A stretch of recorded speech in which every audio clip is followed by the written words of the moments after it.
एक जल्लाद को हम लोगों ने वहां पे भी गिरफ्तार किया है। छांगुर बाबा के सारे कनेक्शंस की जांच की जा रही है। धर्मांतरण के धंधेबाज छांगुर उर्फ जलालुद्दीन इस समय काफी चर्चा में है। पकी हुई दाढ़ी, फकीरों जैसा लबादा और आंखों पर मोटा चश्मा और लड़खड़ाती हुई चाल। इसकी 78 साल की उम्र पर मत जाइएगा, क्योंकि आरोप संगीन है कि ये जैसा दिख रहा है असल में वैसा है नहीं। ये हिंदू लड़कियों को झांसे में लेकर उन्हें मुसलमान बनाने के बड़े मजहबी रैकेट का मास्टरमाइंड है। इसी के पीछे नसरीन भी है, वो लड़की जो कभी सिंधी हिंदू थी। छांगुर ने सबसे पहले इसे और इसके पति को ही मजहबी जाल में फंसाया था और इसे नीतू से नसरीन बनाया था। इसके बाद से धर्मांतरण के खेल में यह नसरीन ही इसका सबसे बड़ा मोहरा थी, जो हिंदू लड़कियों को फंसाकर छांगुर के पास लाती थी और फिर उनसे भी धर्म बदलवाया जाता था।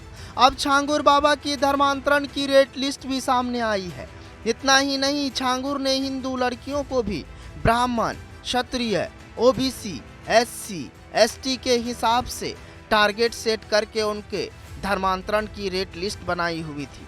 होटलों के रेट कार्ड की तरह धर्मांतरण की रेट लिस्ट आपने पहले नहीं सुनी होगी। समाज विरोधी और राष्ट्र विरोधी कार्रवाई में लिप्त तत्वों के खिलाफ कैसे कार्रवाई हो रही है। कल बलरामपुर में आपने देखा होगा, एक जल्लाद को हम लोगों ने वहां पे भी गिरफ्तार किया है। कैसे वहां हिंदू बहन बेटियों के इज्जत के साथ खिलवाड़ करता था, पैसे में सौदेबाजी करता था, लेकिन अब ऐसे तत्वों के साथ सख्ती की जा रही है।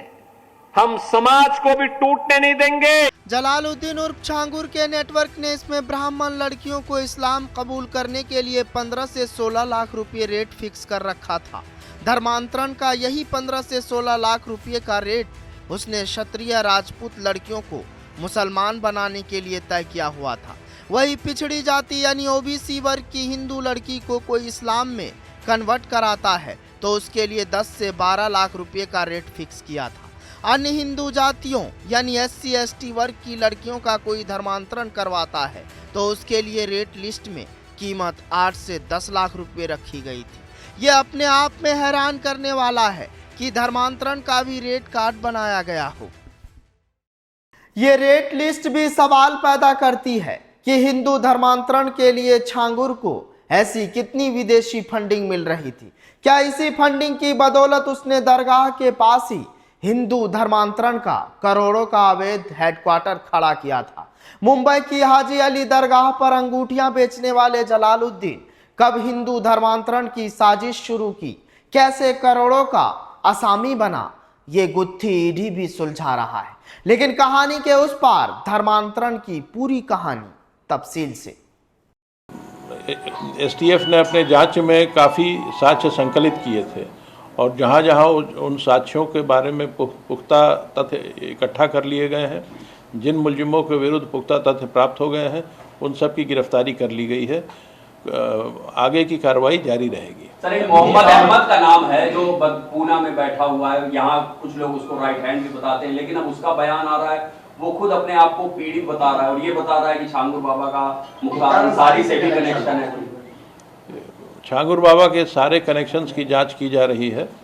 किसी भी एक व्यक्ति के बयान को ज़मीनी तथ्यों से उसके खिलाफ अवेलेबल एविडेंस की कसौटी पे कसना पड़ता है। जब सारे जानकारियां इकट्ठी हो जाएंगी तभी मैं इस पर कोई स्टेटमेंट दे पाऊंगा। छांगुर पर विदेशी फंडिंग लेने और राष्ट्रीय सुरक्षा को खतरे में डालने का भी आरोप दर्ज है। ईडी जांच में खुलासा हुआ है कि छांगुर के पास 106 करोड़ रुपए मिडिल ईस्ट से आए थे। ये 106 करोड़ रुपए 40 अलग अलग बैंक खातों में जमा हुए। एफआईआर में दर्ज है कि छांगुर ने कुछ वर्षों में 100 करोड़ से ज्यादा की संपत्ति बनाई है। ये पैसा धोखाधड़ी और धर्मांतरण के एवज में कमाया गया है। इन पैसों से घर, दुकानें, स्कूल और कई धार्मिक संस्थाएं बनवाई है। ईडी ने छांगुर पर आरोपों का सारा चिट्ठा यूपी एटीएस से ले लिया है। दुबई और शारजाह से फंडिंग की बात जांच दायरे में है। इसके लिए छांगुर के 40 खातों की डिटेल्स निकाली जा रही है। 3 से 4 हजार हिंदुओं की लिस्ट बना रखी थी। छांगुर के पास 106 करोड़ रुपए मिडिल ईस्ट से आए। दरगाह से छांगुर ने धर्मांतरण का पूरा नेटवर्क खड़ा किया। खंडहर में तब्दील हुआ छांगुर बाबा का आलीशान बंगला। मधुपुर गांव में अपने अवैध अड्डे के पास इसी चांद औलिया दरगाह से छांगुर ने धर्मांतरण का पूरा नेटवर्क खड़ा किया। खुद को पीर बताकर यहीं से हिंदुओं को फंसाने और उन्हें हिंदू धर्म छोड़कर इस्लाम को अपनाने के लिए बरगलाना शुरू किया था। छांगुर उर्फ जलालुद्दीन शिरजे तैयबा के हवाले से तकरीर करता था। चांद औलिया दरगाह पर भीड़ में ज्यादातर गरीब हिंदू दलित होते थे। छांगुर बाबा ब्रेन वॉश करता था, कहता था कि इस्लाम में ही हर दुख की दवा है। छांगुर बलरामपुर के आसपास भी कई कार्यक्रम आयोजित करता था। इन कार्यक्रमों में भीड़ जुटाकर इस्लाम कबूलने के लिए प्रेरित किया जाता था। गरीब हिंदुओं की भीड़ जुटाने में छांगुर के कई रिश्तेदारों के साथ नीतू उर्फ नसरीन का भी बड़ा रोल था। नीतू खुद के नसरीन बनने की कहानी बताकर हिंदू लड़कियों को बरगलाती थी और चमत्कार का झांसा देकर छांगुर के पास लाती थी। लेकिन सबसे बड़ा सवाल, आखिर योगी राज में यह धर्मांतरण का खेल चल कैसे रहा था। फिलहाल इस कहानी में आज के लिए बस इतना ही। जनतंत्र टीवी पर खबरों का सिलसिला जारी रहेगा।